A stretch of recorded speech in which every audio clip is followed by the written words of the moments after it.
ikaw at ako. Bang, bang, bang, bang! Buon appetito.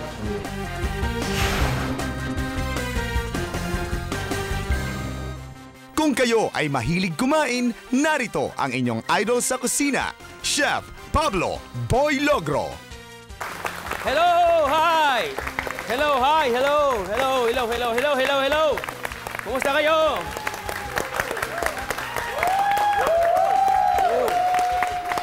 Mga unta!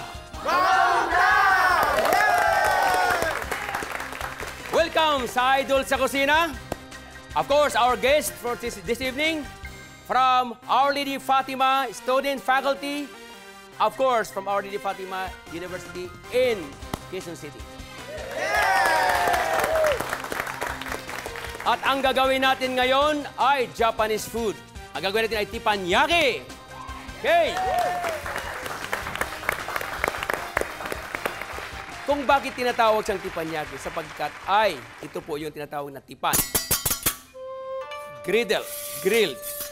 Ito po yung gagamitin natin. Alam nyo ba sa Japan, kapag sinasabing teppanyaki, ay family, parang banding ng pamilya. Pag winter, ito po yung ginagamit nila, ang tipan. Dahil dyan sila nakahilira lahat. At nagluluto yung magulang at siniserve sa kanilang anak. Kaya po, nag-enjoy silang lahat. Okay, so gagawin natin ay unang-unang ating menus. Kung tawagin ay yasai, yaki yasai. Yaki yasai means gulay. So simulan na natin. Unang-una, hihiwain ko muna po yung gulay. Mayroon po ako ditong asparagus. Sariwa po. Talagang malutong pa. And then, mayroon po ako ditong tinatawag na bean sprout. Sa Tagalog ay togi. At ito naman po ang cabbage. Siyempre, may julienne po tayong carrots. Then, ito po yung bell pepper. At hihiwain ko na po. Red and green bell pepper. Japanese style. Hi. Okay. Japanese style, very fast.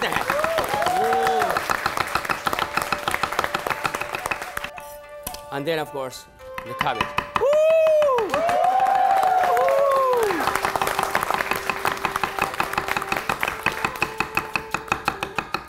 Now, I start with the oil. Napakadaling gawin, hindi mahirap. Uunahin muna natin ang asparagus. Asparagus na eh. Simple lang, subalit masarap po siya. Papantay mo ulit. Then, season with the salt. Alright? Oop, natumba. It's a part of the show. Okay. Then, isit aside natin dyan sa gilid.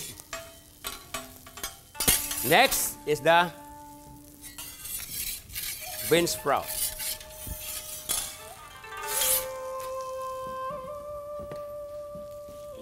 Bean sprout.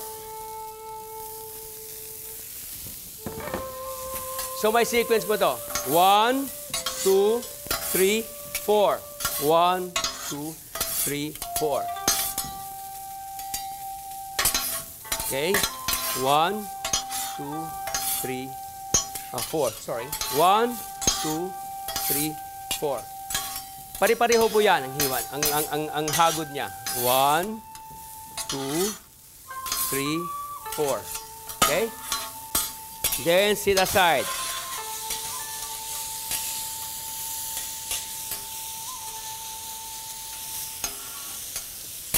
Next.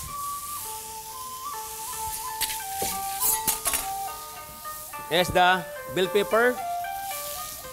Alam niyo po, ito ay napakasarap na pagkain. Simple, subalit masarap. Okay. 1, 2, 4. Okay. Salt and pepper. Okay. All right. Then sit aside. Then, the lastly is the carrots and the ating cabbage, kasama na po siya lahat. Wala na pong walay.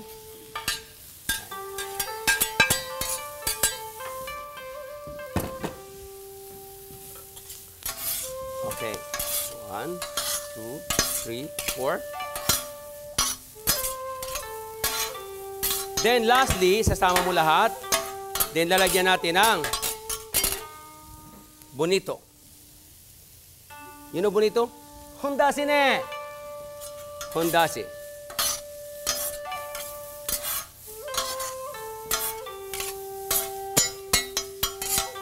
Sama lahat. Then, ilalagay natin ng saki. Saki. Takpan mo natin sandali. Kinakailangan lilinisin natin yung gilid at hindi inaangat yung basahan. Diyan lang po.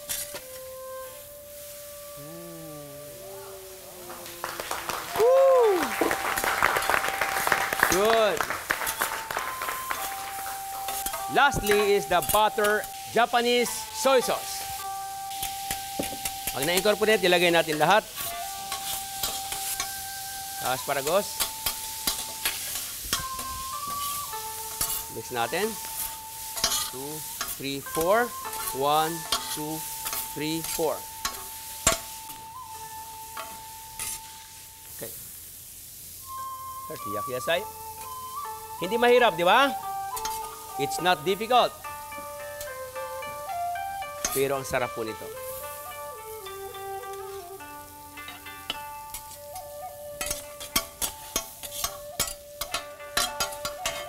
Yun.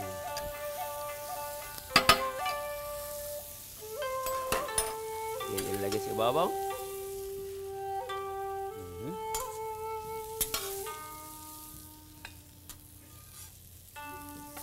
This is a very nice dish.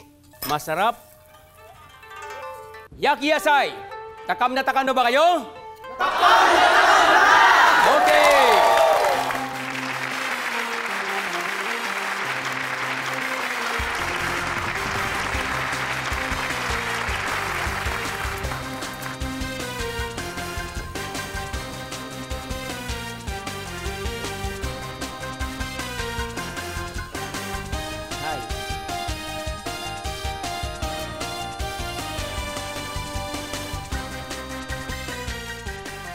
Ang susunod natin na dish ay prawns teppanyaki. Dito lang sa Idol sa Kusina.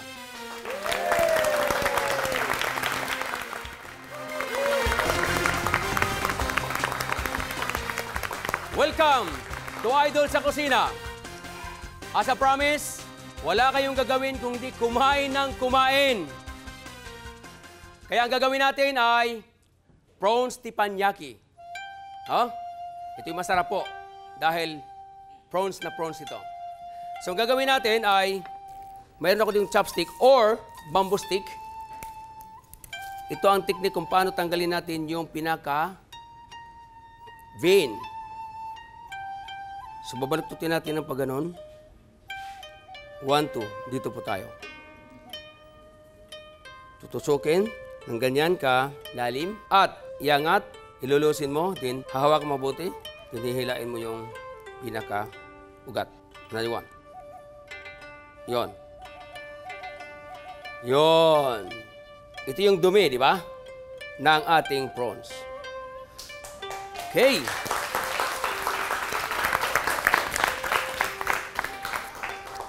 Then, babalatan natin.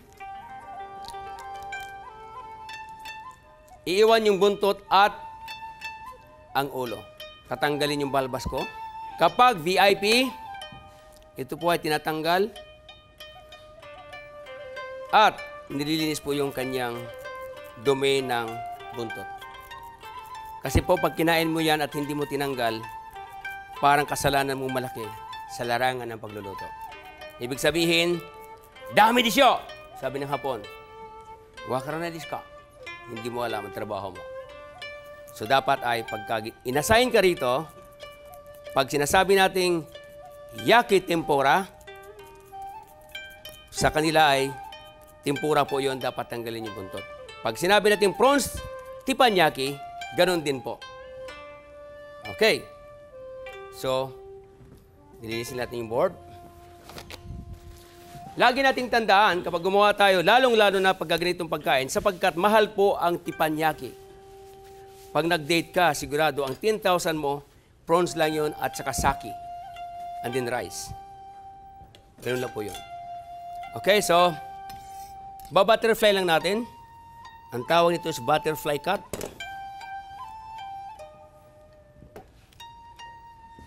Okay. Mantika. Cooking well. Pagtipan, hindi po tinitimplahan doon. Dito po siya sinisiso. Okay? So, lalagyan natin dito. 1,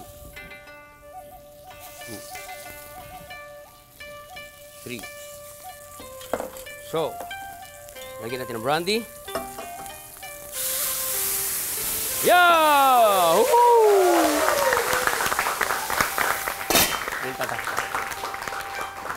Bakit nilalagyan ng brandy? Dahil po, maalis po yung langsa noong prawns. Okay? Wala ng kilay. Kapag magaling kang mag-entertain, nandun po yung dollar. Would you believe, before sa Manila Diamond, pinanggalingan ko, 6,000 to 5,000 every day or more. Tip lang yun. Yes! Kasi nung araw, mga galanti ang mga Japanese at American.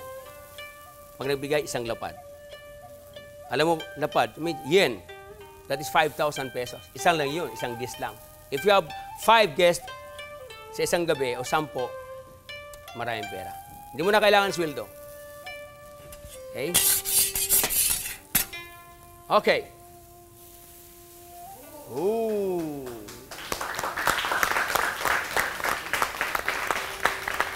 Very nice. Then, sake. Sake, hindi mo na i-flame. Sake ne. Then, lagyan natin ng salt.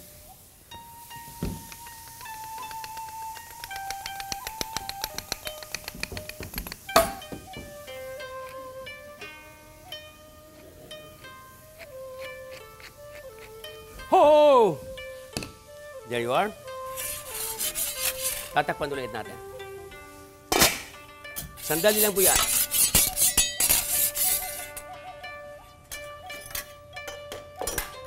Okay, then, maglalagay po ako ng mantika dito sa gilid. At lulutuin ko po yung garlic chips.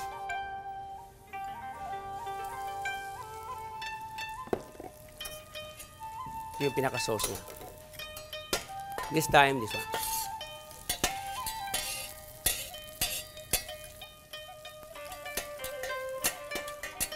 Takam na ba kayo? Takam na! Wow! Nakatitig kayong lahat sa akin, ha? Hindi kayo humihinga. Okay. So, pagtipan, dito po ginagawa yung garlic chips. Alright. Woo!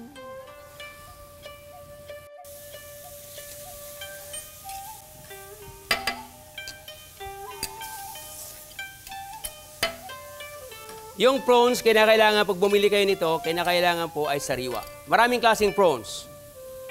But make it sure na ang inyong binili ay hindi siya maitim ang ulo. Dahil humihiwalay ang ulo pag hindi sariwa. Ano pagkakaiba ng ibang prawns? Maraming klase. May white prawns, may tiger prawns, kasi yung balat niya ay parang tiger. Lalagyan natin ng butter.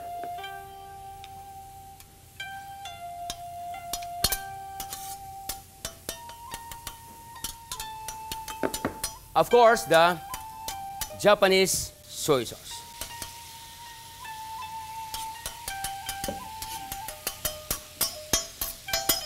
Okay, so garlic is ready. Sama na natin dito. And also this one. Wow. Okay.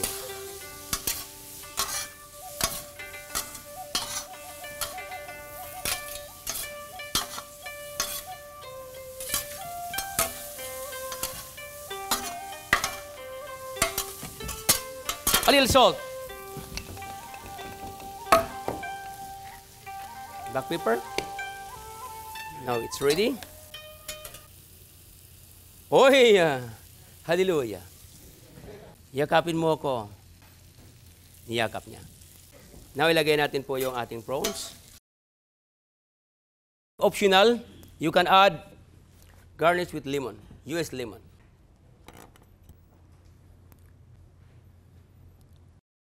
Herewith the prawns teppanyaki.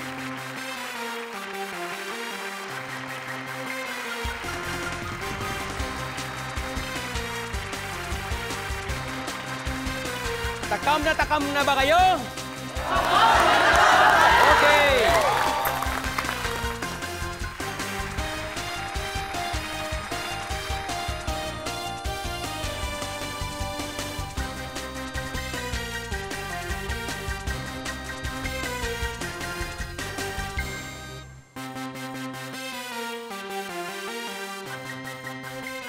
Okay, ang susunod natin ay beef teppanyaki. Dito lamang sa Idol sa Kusina. Welcome sa Idol sa Kusina. Ang gagawin natin ngayon ay beef teppanyaki. Wagyu beef. Napakasarap. Pag kinain mo, natutunaw sa iyong dila. Parang hinahanap mo, nasaan napunta yon? Alam niyo bang beef na ito ay napakamahal po sa buong mundo? The most expensive beef in the world. Because ang pag-aalaga nila ay iniingatan. Sa isang kulungan nila ay may music. Kasi po, bawal masyak. At mayroon silang salo sa tiyan. Hindi nila pinalalakad. At pinaiinom ng beer. At pinakakain ng itlog. Kumbaga masarap ang buhay ng beef na ito. And that is $50,000 ang isang beef. Dahil ultimo ng kanyang kalamnan ay malambot. Okay. Yung ganun po ang Wagyu.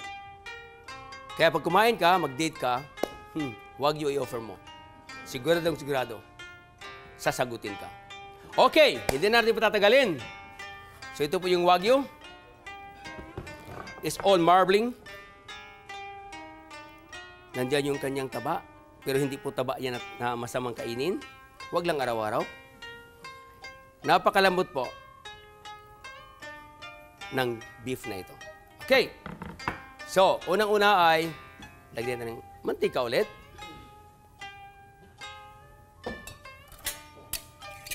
Yan.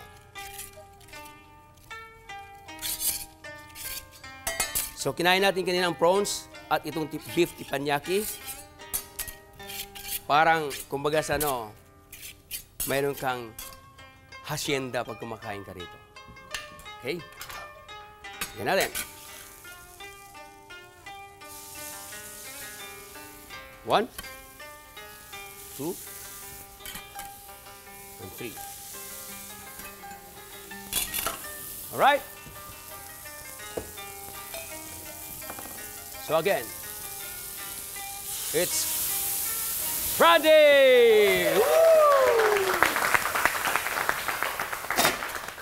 Bakit may brandy? To add more flavor at tenderness of the beef. At maalis yung anggo niya. Masarap na, pinasasarap palalo. Yan po ang Angus beef. Okay. Wagyu beef. Hay.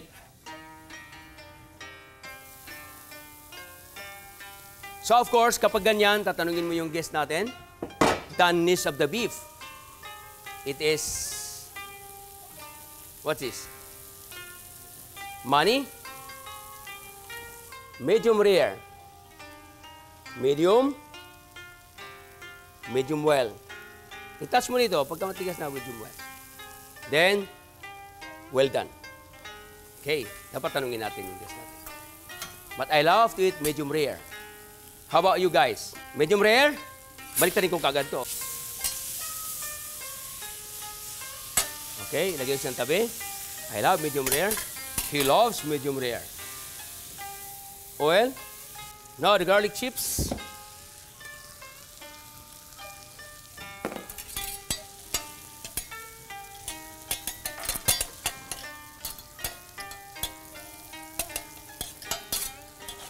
garlic chips.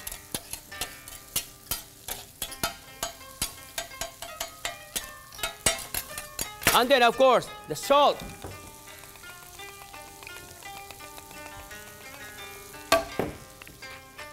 Black pepper, okay?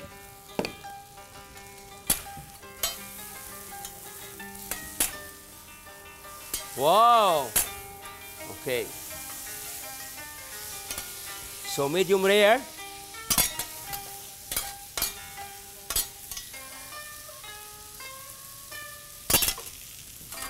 Then, of course, again, the butter.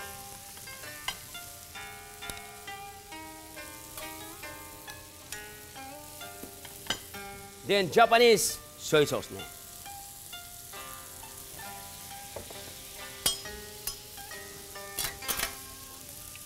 Then I have to cut now.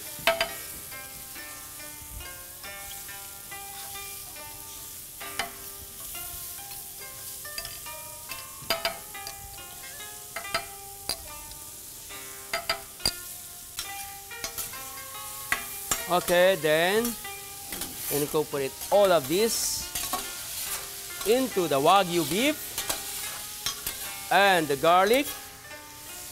2, 3, 4.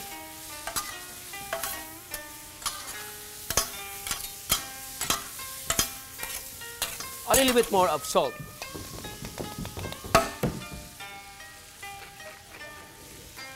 Okay. Woo! Thank you.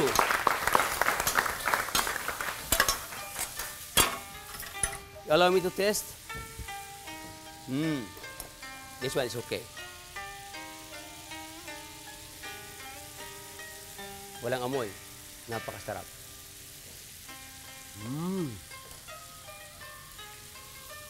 Uy, masarap.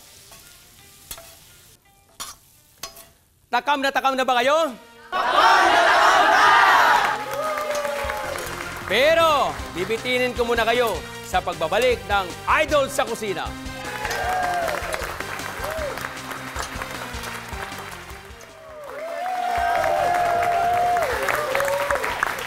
Welcome back sa Idol sa Kusina. Ayan, nakagawa na tayo ng 3 dish na ginawa ko kanina. Yung unang-una, ginawa ko yakiyasai. Ang sikreto doon kung bakit masarap because of the crunchiness of the vegetables. Hindi sa overcook para po hindi magsasawa yung ating guest.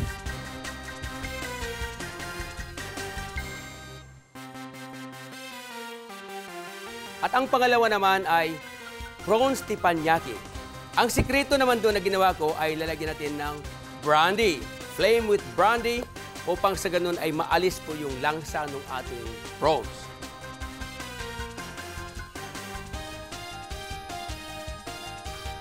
At ang pangatlo naman, ito na po yung Wagyu beef teppanyaki. At ang sikreto naman ay medium rare, and then of course, yung garlic na inilagay ko, a last minute of butter, and then yung Japanese soy sauce.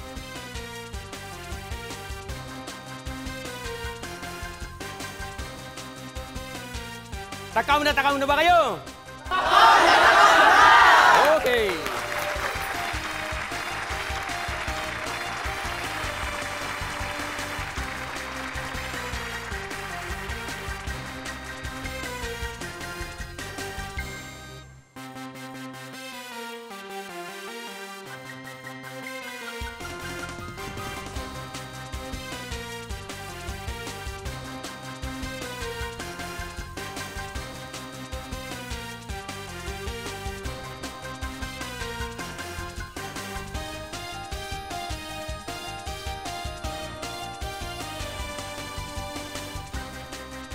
Happy cooking, happy eating. See you next week. At kayo rin ay pwedeng maging Idol sa Kusina! Kaya wala kayong gagawin kundi kumain! See you next week. Bye-bye!